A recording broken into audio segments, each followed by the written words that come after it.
Well, aside from other news this weekend, everything this weekend was about the ongoing outage after that CrowdStrike update. Just a small sampling of the chaos. Delta had to cancel 4,500 flights, 1,000 flights canceled on Sunday alone. We now have a fuller picture of what actually happened. CrowdStrike says a sensor configuration update to Windows systems triggered a logic error that resulted in a system crash and blue screens of death on impacted systems. Quoting the Register, CrowdStrike on Sunday teased a rapid recovery tool for the mess it made.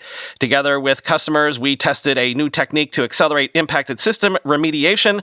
The security vendor stated on LinkedIn, adding, quote, "We're in the process of operationalizing an opt-in to this technique. We're making progress by the minute," end quote. That progress will likely be of great interest, as Microsoft VP for Enterprise and OS Security David Weston on Saturday estimated that 8.5 million Windows machines had been laid low by the problem. That's less than 1% of all Windows devices in operation, though a lot of the ones affected obviously were in critical environments. Microsoft also created a repair tool that runs from a bootable USB storage device along with instructions for use. Those instructions were modified on Sunday to require a full wipe of the USB device, quote, so it doesn't error out when used in the recovery process. CrowdStrike published technical details of the incident. It has also offered guidance on how to recover Windows machines encrypted with BitLocker, end quote. Now again, we're fairly certain that this whole mess was CrowdStrike's fault. But even though, once again, only around 1% of Windows computers were affected, it's been somewhat surprising the degree to which this is all bouncing back at Microsoft. Searches for Microsoft outage outranked CrowdStrike outage on Google consistently from Friday morning through Saturday morning, quoting the Washington Post. The episode is resurfacing concerns that Microsoft's grip over global systems is opening up federal agencies and businesses to unnecessary risk, raising questions about whether the power of one of the world's most sophisticated political operators should be curtailed. These incidents reveal how concentration can create fragile systems, Federal Trade Commission Chair Lena Khan, a Democrat whose agency is looking into consolidation among cloud computing services, said in a Friday post on X. The impact of today's outages was defined by the reach of CrowdStrike, not the reach of Microsoft, said Microsoft spokeswoman Kate Frischman. Microsoft's email, cloud storage, and video conferencing products have long been workplace staples nationwide, including within the federal government, for which the company is a major supplier. But prominent security lapses, coupled with mounting regulatory concerns about the tech giant's power in our economy, are testing the company's oftentimes friendly relationships in Washington. The pervasiveness of Microsoft software in government IT systems re-entered the spotlight earlier this year after major hacks exposed federal officials' emails, prompting lawmakers on Capitol Hill to haul in the company's president, Brad Smith, to testify. A scathing report by the federal government's Cyber Safety Review Board found that a cascade of avoidable errors and a security culture, quote, that requires an overhaul contributed to the events. The flare-up is already fueling calls for the federal government to diversify the pool of vendors that conduct its daily operations, serving as a potential boon to Microsoft's competitors. The outage, quote, is the result of a software monopoly that has become a single point of failure for too much of the global economy, said George Rakis, executive director of Next Gen Competition, whose group advocates for more stringent antitrust enforcement.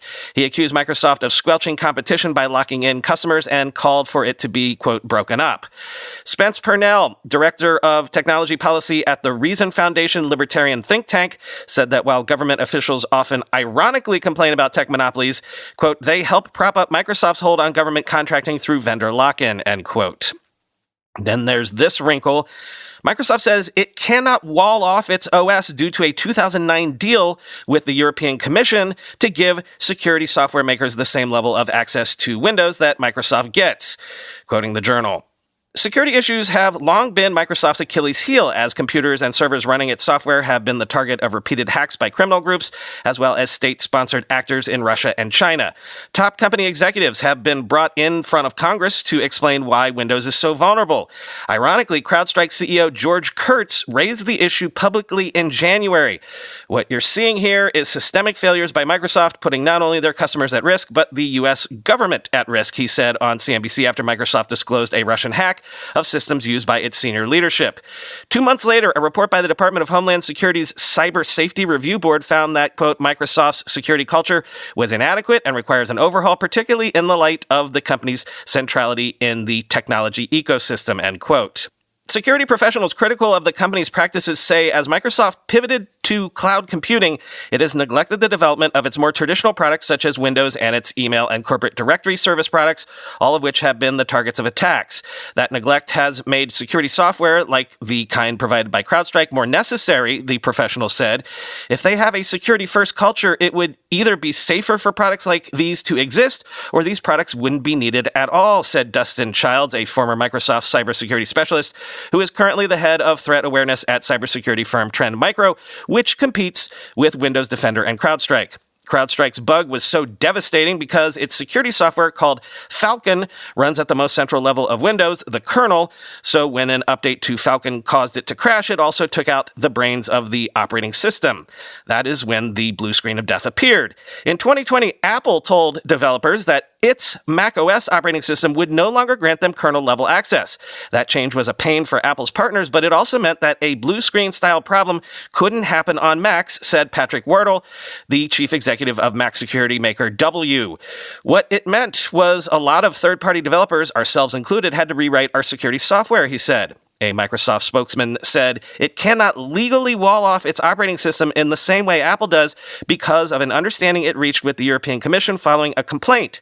In 2009, Microsoft agreed it would give makers of security software the same level of access to Windows that Microsoft gets, end quote.